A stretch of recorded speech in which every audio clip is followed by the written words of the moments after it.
Hello Sag, welcome to your reading for mid-April. This is for Sagittarius, Sun, Moon, Rising and Venus. Please make sure you check all your placements to get a clear picture of what's going on for you at this time.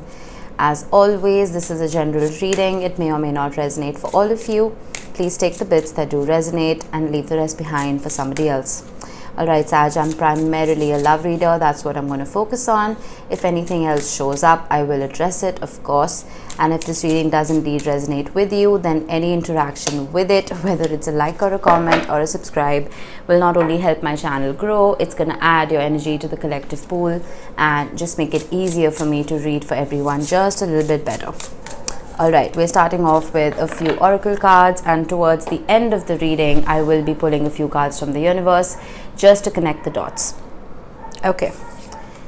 To start off, oh how beautiful, we have pink amethyst, divine love. Hang on, I'm going to show this to you. Hold on a minute. Now, I just got back from Italy and I bought this from Florence. That is a pink amethyst. These are incredibly rare, but they're one of the most beautiful crystals. Anyway, we're going to leave this here for your reading. Now, this talks about divine love and the soul star chakra. There is a spiritual union in your midst, Sag. I will refer to the book because that is a new deck for me. And we have water, spirituality, emotion, intuition and compassion. Scorpio had the same card, but this again talks about a spiritual connection, like I was mentioning. But let's talk about your oracle for a quick minute.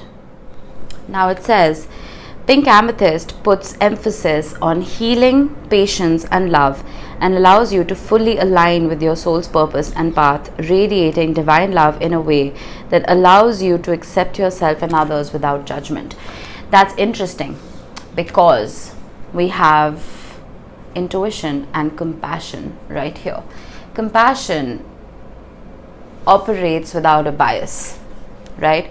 Compassion is one of the true essences of a spiritual connection because you empathize with the other person. You understand them on a soul level, right? You're not functioning from the surface. But let's see. I got these from Italy as well. Handmade leather cards. How beautiful are they? I thought I'll get an overarching theme. We have La Luna, the moon. You have a lot of water energy showing up, Sag. You could definitely be dealing with a water sign, Cancer, Pisces, Scorpio. Doesn't have to be.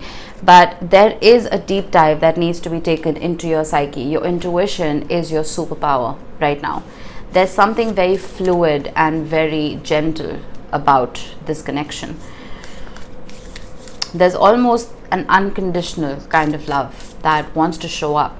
But again, that deep dive needs to be taken because La Luna or the moon can bring up fears that need to be healed. Can bring up traumas that need to be healed. We have the Seven of Cups, speculation and opportunity. It's possible with all of this water energy showing up. It is very Neptunian in nature, right? Neptune as an energy can make us very confused. It can cause a lot of illusions. It can make us question everything. So again, it is possible that either there are too many people involved in the situation and you're not being able to focus on this relationship. There are too many variables, or it's just that there's no clear sense of direction. But then we have the Ace of Wands. This is that clear sense of direction. This is ambition, willpower, passion, a whole lot of attraction. I'm almost feeling like you need an anchor. That's what I'm getting. It's almost like you're floating. It's like you're in the ocean. You either need an anchor or you need an island or you need a buoy. You need something that can hold you down. There's no clear sense of direction in this relationship, even though there's a whole lot of unconditional love here. What did I say? The Two of Cups, respect and balance. This for me is a better card than the Lovers for love in tarot. This is an integration. I almost feel like what you feel, the intensity of love that you feel for this person, they feel it as well. We have Justice at the bottom, balance, Libra energy.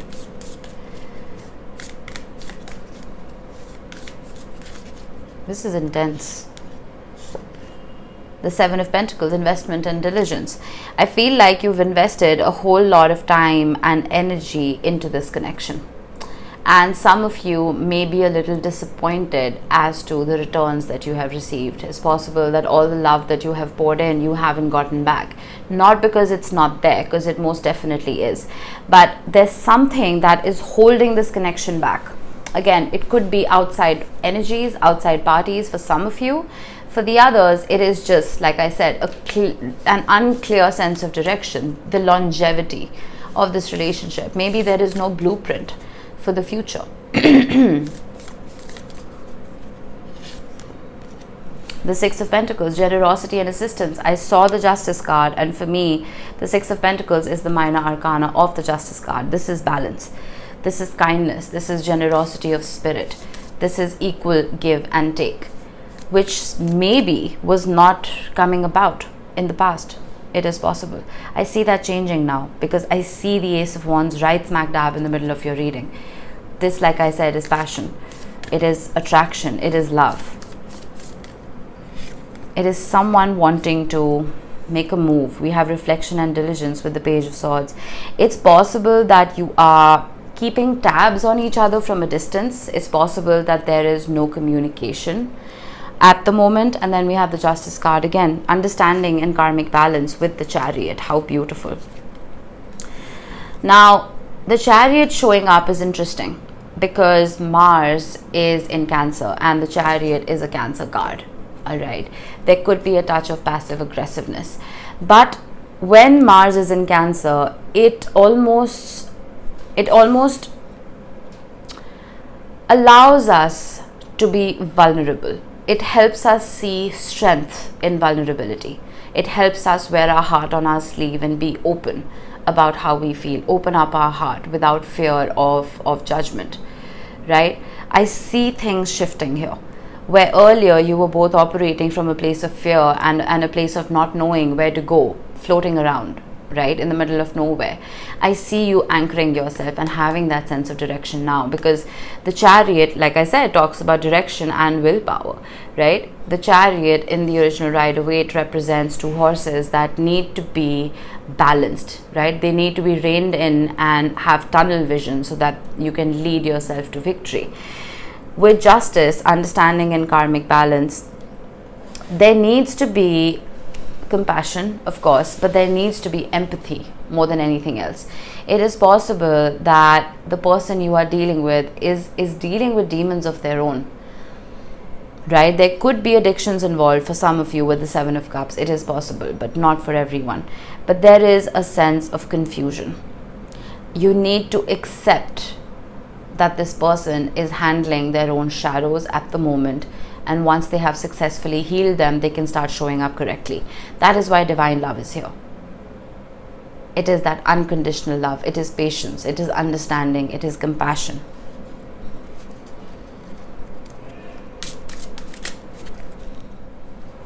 This isn't in your head, Sag.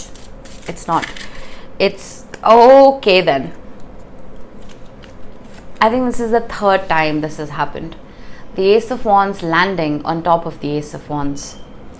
And for some reason, I feel like this could be because we're in Aries season. It is possible. And Jupiter is in Aries at the moment. So this is that fiery energy, this passion, this energy of wanting to strike while the iron is hot. There's a dawning. There's a judgment call. There's a realization that is happening within this union as to how to balance it. Right? This is not brushing things under the rug anymore. This is addressing the facts, addressing the figures, addressing the logic, and then coming to that compromise. But again, with the Ace of Wands, there's so much passion and attraction here. It's just a little bit of fear that is holding the two of you back. The Nine of Swords, fear holding you back. This is the card of nightmares.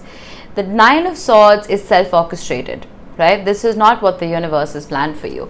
The Nine of Swords is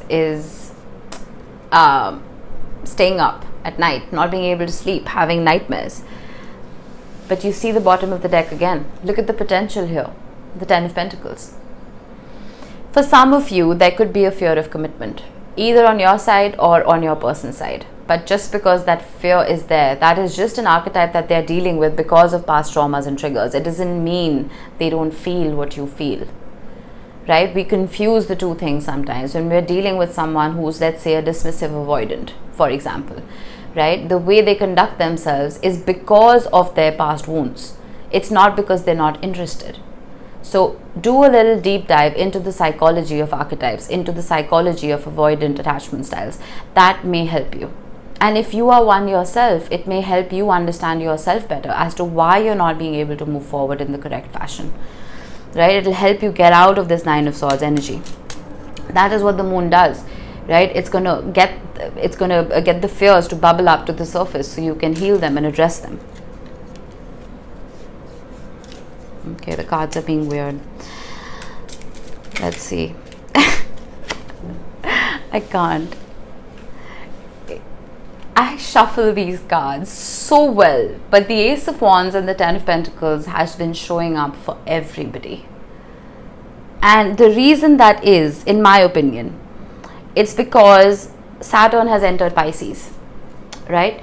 Saturn is the great disciplinarian. Saturn does not like to waste time. Saturn thinks of the long term. Saturn is not short-sightedness.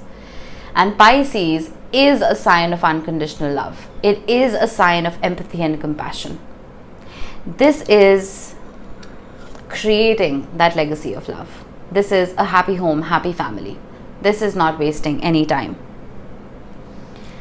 This relationship has a lot of potential, but the fears need to be addressed. Respect and balance needs to be returned to this union. There has to be no finger pointing anymore. That's what I'm getting. There needs to be an understanding. What a beautiful reading. There has to be a fall of ego here. The minute I said that, the Page of Cups. Baby steps. Take baby steps. And I feel like if an apology is due to you or from you, it needs to happen. It needs to come about. Because if you operate from that place of pride, this is going to sit at a stalemate. This is for you or for a crosswatcher watching. There's so much potential here. And again, I'm a random person on YouTube reading cards, but if you want to take my advice, take action. The Ace of Wands showing up twice is no joke. The iron is hot. You need to strike now, because this divine love is difficult to find. This unconditional love is difficult to find. Alright, that was it, Sag. Short and sweet. I hope this helped you guys. I will see you in the next one. Bye bye.